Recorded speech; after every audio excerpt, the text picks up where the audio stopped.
Ladies and gentlemen, we would like to welcome a UFC fighter, an NFC veteran, and a hell of a man on the NFC Now. This is Tresean, Mr. Vicious Gore. Thank you for joining us this evening, man. How you living? Pretty good, man. How y'all doing? Maintaining, man. Where you coming us? Where you at right now? I'm just I'm in my baby boy's room right now, man. Just chilling with my family. About to eat some steak. How old is baby boy? 20 months, about to be 2 years. And what's his name? He's a junior. How's that feel? Man, it feels like I need to take the world over, man. I want to take the world over. Gotta step my shit up. I'm stepping my shit up. I'm about to train harder. I'm about to be more smarter, be more strategic. I just saw you caught some fish yesterday. I figured I always see your fishing photos. I figured you eat fish 7 nights a week. You're actually eating steak tonight? Yeah, I eat a lot of fish, but I'm eating steak and lobster tonight. Thank God. And man, that's what I do when I'm not fighting. I'm fishing and eating Bojangles, and That's just what you get for enjoy. the performance of the night. Perform of the night gets steak and lobster, right? Yes, sir. So I just been enjoying my family, man, and being thankful that I'm able to be where I'm at today. how much has your life changed, not only the last year since you've been with the UFC, but you made quite a mark in the last couple weeks, not only with your pre-fight speech that was very emotional, but with the unbelievable submission as well. Like, what has your life been with the last 2 weeks since that happened? Man, this has been pretty cool. I'm not letting attention change me. I'm just being me. I'm being genuine, and people respect it. I was being genuine in the interview, and I like to be genuine when I fight. You know, everything I try to do is I don't try to put on any fake facades. I didn't do that when I fought for y'all. When I was about to fight LJ or anybody, I'm very competitive and I like to win. And sometimes it comes off as cocky, but fuck it, forget who don't like me. I'm gonna just keep being me, and seems like people respect it, me being me. Maybe not as much tears next time, but I mean, just when you fight, I'm the type of fighter I carry my heart on my sleeve. I got my family I'm fighting for, so that's important to me. You said that you got to step your stuff up, man. Obviously, man, you stepped it up by getting your first ever UFC win. I was listening to one of your coaches, Saif Sehoud, talked to Ariel Hawani a couple of days ago, man. He talked about how you came to him, man, and asked him to train you for this upcoming fight, man. And he talked about just the importance of getting your first win. Could you elaborate on, what that first UFC win meant to you? It felt good, man. Other than the 2 wins off the show, it felt really good. It felt validated me. And man, it was just wild as hell watching people like Andre Arlovski go fight before me. I'm like, what the hell? Like, and then freaking that what's his freaking name? Khalil Roundtree. He's warming up. He's going to go fight before me. And I'm sitting up here like, damn, like I'm only been here a year or so, and then after I win, freaking Dana brings me to the back, gives me a big hug, and just embraces me with love, man. Him and Sean Shelby, and it was very cool because he doesn't really invite people to the back like that. But I remember I just walked past this foreign car, and I was like, "What the hell? Like they about to give me a car for the win?" And I was gonna be happy for that. But then I walked past that room, and Dana and Sean Shelby were sitting on the couch. Dana got up, gave me a hug, and that was that. Huge performance, huge victory. That first round was a little back and forth. That second round is when you went viral, man. Could you just talk us through that fight? I know you spoke a little afterwards to, I believe that was Bisping that you talked to, man, in the post-fight. But I know there's a lot of emotions, man. Now that's over, I think you told him that, you got touched up a little bit more than you would like to, man. But could you just walk us through that fight?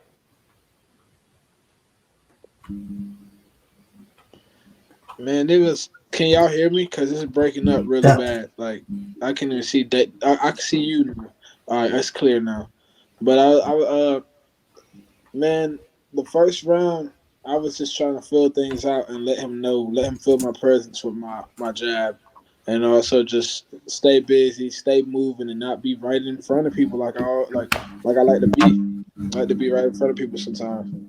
So I mean, I just feel like the fight like went unexpected for him. They didn't expect me to wrestle. They didn't expect me to grapple at all. Nobody expects me to be well rounded, but shit, I can mix it up, and that's what I'm gonna do from now on. And when I say I'm gonna step my stuff up, like I really feel like y'all have not seen me yet. Like y'all have not seen Mr. Vicious truly yet. Like y'all ain't really seen what I'm really capable of. Like I just feel like I got levels and levels and levels to rise, and I'm going to. We I'm look gonna forward to put seeing myself in the that. most uncomfortable spots, and I'm gonna grind my ass off until I'm the best. We look forward to seeing those levels, man. But when you walked into the cage, being that you lost your first two official UFC fights coming off the show, what was at stake for you?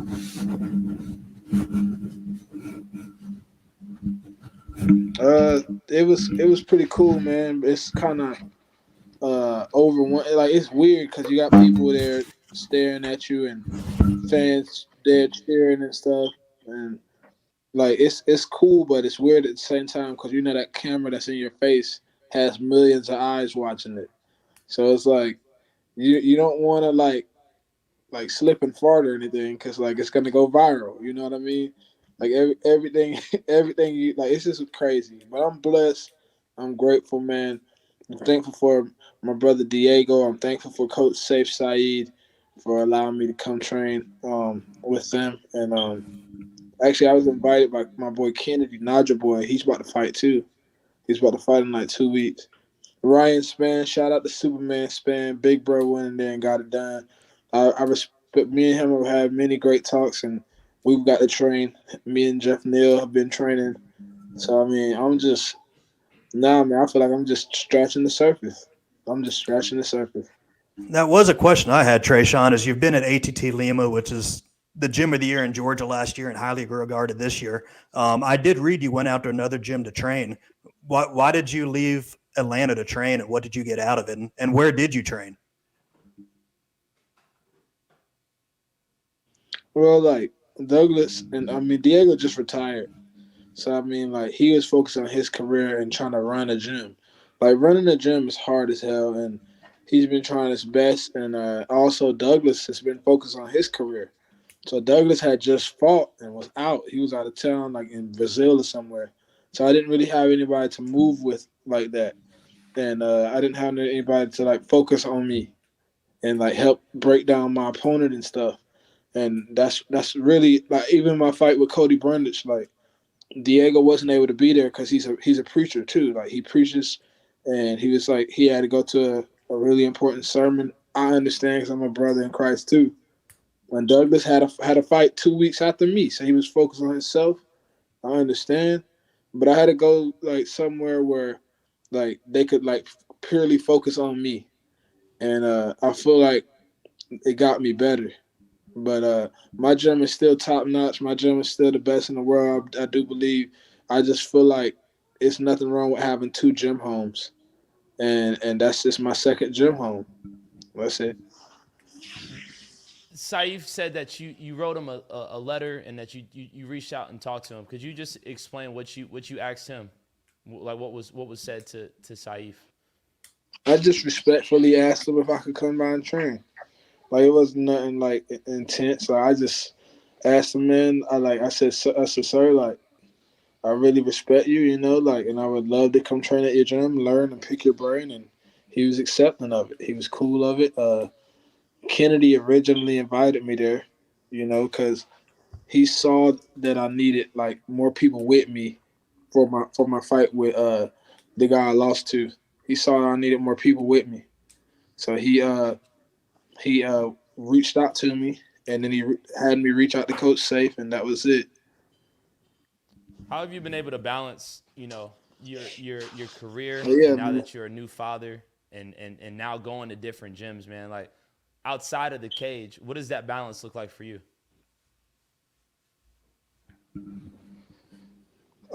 It's hard, man. This life is hard. Like it's not easy. traveling and going all over the world when your baby is growing up. I'm missing moments. Every time I come back, my son's saying new sentences, and I'm like, damn, like life flies by, and it's like I don't want my baby to forget me, but at the same time, like it's like I'll be on the road for my baby boy, so he don't have to worry about his college tuition being paid. I'll be on the road for my baby boy and his mother, so they don't have to worry about anything, like cause daddy got it taken care of. Cause shit, back in the day, the cavemen had to go hunt. They had to go out there with all the dinosaurs and stuff. I feel like I'm just hunting right now. I'm hunting, and every time I fight, I'm hunting from now on. I'm not feeling that failure, that feeling of failure no more. So whatever I got to do to win, I'm gonna do it. Speaking of hunting, what is next for you? Have they talked to you about what fight is next for you? Are you going to take December off and have the holidays and get fat, or are you going to stay training and see if there's a last minute call for you? I hit up. I already told them the night of the fight that I could fight again in December, but Diego wants me to like relax with my family because I've been training all year. You know, I've been training. I lost. I fought battle, questionable decision. I could have won that too. Then I lost my other fight in July, and I jumped right back in there in October 29th. So now I'm gonna relax a little bit and get better. I feel like it's nothing. I feel like there's no reason for me to rush anything. I just need to improve, and I'm going to. And I'm gonna fight again maybe around like February, March. And the fight for me that I would love right now is like man, I would love to fight like a top person, but at the same time, I can't really call many names right now because shit. I gotta get more experience and stuff. But I would love to right now in this point in my career. I would love to like if Kevin Gastelum got a fight right now and somebody was to back out from the fight, like I would jump in to fight him. Or if that dude Marvin Vettori, like if somebody jumped out of a fight and they got injured or something, I would jump in there and fight these guys because I know I have the capabilities of beating them. Yeah, when you look at the UFC's middleweight division, man, like you're in it now. You're not just looking from it from afar. Like, nah, you in the Shark Tank now, man. Like, how do you see that division? Obviously, It's dangerous as hell. It's a very dangerous division. But my goal is to be the most dangerous one out of all of them. That's my goal, and I feel like I'm still learning how to develop my combinations. I'm still learning how to set stuff up. And once I put it all together, once I put all the pieces to the puzzle, like I'm gonna be unstoppable. But I'm just working on becoming the unstoppable person I know I can be. But hell yeah, man, there's a lot of sharks in there. You see Dan Pereira's big ass. They ain't going Izzy been a been a complete calculator and computer in there. You got Robert Whitaker, great fighter. Jared Cannonier. I'm not fighting Cannonier based off the fact I met him. I'll train and he's giving me the best advice I could have, and I look at him like as a mentor. But like everybody else in the middleweight division, we can go.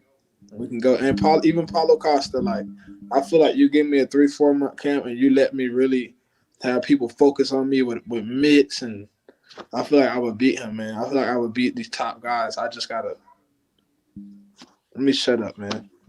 And the good thing is we had Cody Durden on last week on this podcast, and the cool thing is you're in a weight class where you do have a lot more guys out there that are well known. You have a lot more fights that you can step up and fight somebody, and you can be higher up on a UFC card. You know, compared to someone like Cody, who's a 125 fighter, it kind of makes it difficult for him, where you have a lot of options out there. Shit, Cody's gonna make some noise, man. Like He is going to. Y'all didn't see him on the mitts. Like he's evolved. He's not just a wrestler anymore. Like he moves very well now, and I plan on taking this shit over with my boy. You know what I mean? I really do, and I'm very grateful to be here, and thank you, David, for allowing me to fight on your show and giving me the spotlight when I just came here from South Carolina and called out Robert. And now me and Robert, that's my boy now. That's my brother. Shit, I'm ready to see Robert get to the UFC too, and he will soon. What about an odd question? What about someone like LJ Jones? You guys were the biggest fight in Georgia a few years ago. Do you guys ever see each other? Have you guys ever talked since then? I haven't seen him since that fight, and he hasn't fought since that fight. Yeah. And at the end of the day, I'm not looking at that and bragging on that because that was I didn't purposely like break his knee like that. I wish him all the best in life, and if he was to make it to the UFC, I would be happy for him. And if he and I would, and hell, like I wish him nothing but prosperity. I have no hate toward him at all, But if when it come down to fighting me or disrespecting where I train at ATT, like we can fight about that. Mr. Like Vicious. That's what he said. That's Mr. Vicious right there. Yeah, man. I'm like, no disrespect to him. I do respect him, but I'm saying, if you disrespect ATT Team Lima, wearing ATT killer shirts and stuff, like we can fight, and that goes for LJ or anybody, like anybody in the NFC community. Like, just don't disrespect somebody that brought me on when I didn't have nothing. That's just how I feel about it. But respecting him, he's a big dude, respectable dude. Like I respect him. And I wish him and his family nothing but great success. Yeah, I just didn't know if you guys ever bumped into each other because he did go away for a couple years, but I have seen him at a couple fights now, and I saw him I saw him at LA Fitness a couple weeks ago. He lost a lot of weight for where he gained after that fight. So he has said he wanted to come back, but we'll see if he ever does. But I think he is also. But the good thing is he's local, and you're now worldwide. So. It is what it is now. Yeah, but I mean, shit. Like at the end of the day, I'll get in there and have an exhibition or something with him. You already tournament or something. No, I'm just playing. You already beat him. It's peaceful now. That's a good thing. Once you beat someone, it's over with. So that's over and done, and you came out on top there. Tresean, man, and that was a big fight. What did Jared Cannonier share with me? Yeah, he told me, he pretty much told me that I'm very, very strong. I could just tell that he was shocked by my strength, and he also just told me like how to invest my money and to just be like, don't be going out being lavish and stuff. Man, we had like a damn 40-minute hour conversation, man. Like he was just, man, like him and his whole team. Like, I could tell they believe in me. They know I could go far in this sport. They see my skills, like. But in a nutshell, he was just telling me to invest right. He was telling me to invest correctly, and he was also telling me to he was telling me that he believes I'm gonna go very far in this sport too, and it just made me start looking at him as like a mentor, like somebody I could look up to in this sport. Tresean, you're also whenever the mic cracks, man, you're the first one to say, man, I just got to give it up to my Lord and Savior Jesus Christ, man. Could you talk about your journey in faith? Man, I became really close to God whenever I grew up. I grew up.